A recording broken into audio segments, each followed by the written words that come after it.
As time went on, we became it was a very bustling retail side. It became more of a hybrid store. So compounding plus everything else that we did. And we saw Walmart come in, and they came in the corner literally. Tom Brady could hit it with football. I couldn't, but it was close. Yeah. And as we looked at it, I'm like, okay, that's good because they're going to take some of the business from the retail. We can continue in this hybrid model, expand our compounding. They didn't take any of the retail business. It grew 30%. Wow. Because people would go and they would drop off their prescriptions and then go to Walmart to do their shopping, come back. And so we were quickly becoming adequate at everything and great at nothing. And so you had a decision to make. So we sold the retail side to CVS, maintained the compounding specialty. In 2008, specialty doesn't mean what it does today. Today, right. It's a whole lot of different things, limited distribution networks, this, that, and the other. Then it would have been stuff that might confuse a pharmacist at a big box store. Yeah. And so along that time period, we started through a separate company, patenting a lot of the different approaches. Really didn't know what would happen with that. That could either be in the U.S. Patent and Trademark Office. It just fascinates me. You can patent things that are obviously new and different, compounded medications, specific formulas or the like.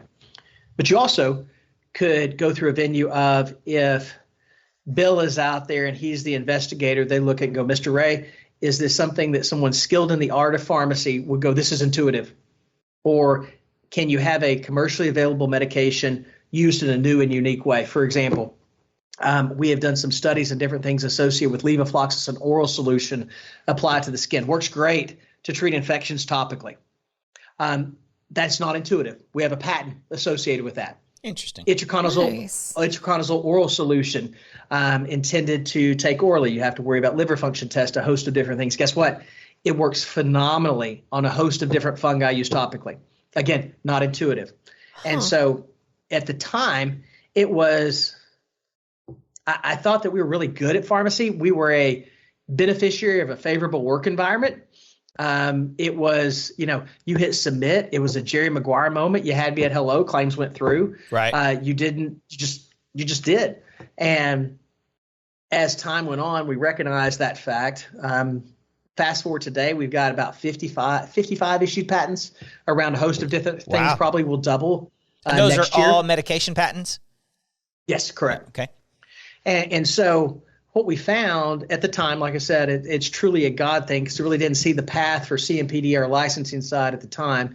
Again, defensive posturing, we allocated some of the cash there. I thought it was something where maybe, okay, kind of IBM and Apple. They say, hey, we have overlap. Let's just agree that I'm going to violate some of your patents. You're going to violate some of mine. I thought maybe there's some day on some of the things we do that someone might want to commercialize it. Right. Yeah. And a Teva or someone else comes along and go, hey, I'd like $0.25 a tube or $1 a bottle of what you sell. And maybe there's some aspects there. Well, as time went on, we started being introduced to different pharmacies around the U.S. And I had made a conscious decision of we were going to serve Texas.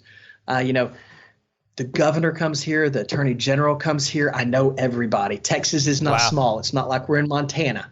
And so we've got a lot of people, and a lot of my peer group had been regional players, this, that, and the other.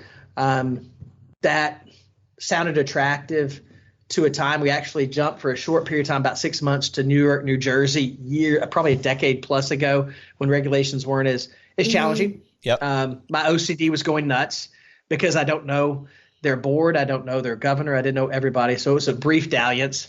Right. We decided to stay in Texas, but we knew that if Marsha's in New Jersey, Bill's in Louisiana, this person's in Colorado, this person's in California, the things we do that are focused predominantly on anti-infective, guess what? There's people there that need those anti-infective approaches, that have exhausted commercially available medications, used consistent with their labeling, and need something that says this. There's science behind it. There's literature behind it. You need effectuated patient change. And so through that, CMPD was born. Now we license a couple hundred pharmacies across the U.S. and growing.